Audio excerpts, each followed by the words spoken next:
So ayun mga kamotorista, may nakita ko dito ang Kymco 180cc. So pakita ko sa inyo, ayan black ang variant niya, napakaangas. And then nagtataka ako dito, yung signal light din niya nandito sa taas, ayan signal light. Yan sa taas, ang angas, nasa taas yung signal light. And then yung panggilid niya, nagtataka ako kayo pa hinahanap. Ayan yung belt niya nakalabas, wala siyang panggilid.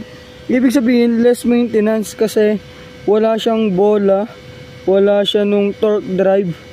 Ang daming wala sa kanyang panggilid kumpara sa mga ganang click. Ayan, may panggilid dyan. Ito, yung panggilid niya para siyang chin type kasi yung belt niya, ito nakalabas ayun less maintenance. Ang ganda pa nitong Kymco na to.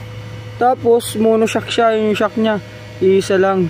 And then may ganitong paludo, may tapaludo pala sa likod. Yung tapaludo niya sa likod ang angas. Ito nakakapagtaka dyan yung belt niya nakalabas kumpara sa mga automatic na tulad ng click na may ganitong panggilid.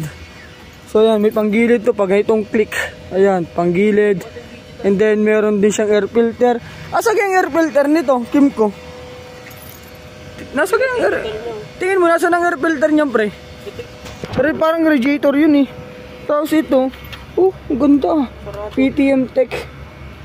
Ito ata panggilid type niya, pre. Nandito.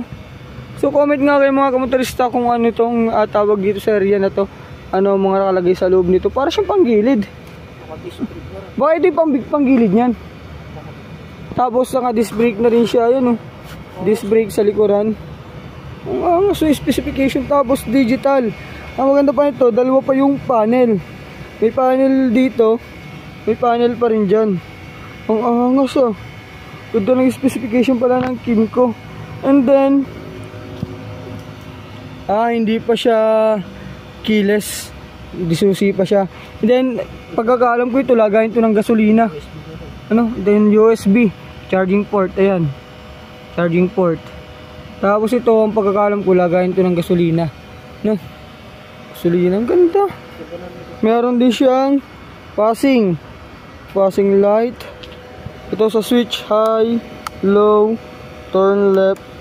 Ayan, turn left para dito, then turn right. Busina, starting, push. Ayan, pag start natin, wala lang siyang hazard. Walang hazard. Angas yung mata pa lang talaga parang robot. Doon sa unahan, ang laki ng kanyang display. Ayan ang angas, laki Tingin ko ito ay combi brake. So comment nga kayo mga kamotorista kung ito bang Kymco na ito ay combi brake. So ayan, napakaangas. Tapos itong apakan natin, footboard, itong apakan ng angkas na dito sa gilid, ang hirap tanggalin. Pinipindot pala to. Ang angas. Sa'yo ito, sir? Ang angas.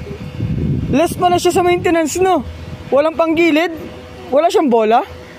Meron ba? Hinahanap ko Nasa tambutso. Lagi niya angas na yung motor mo Ito? Nandiyan yung bola niya. Nandiyan yung CVT. CVT? CVT belt.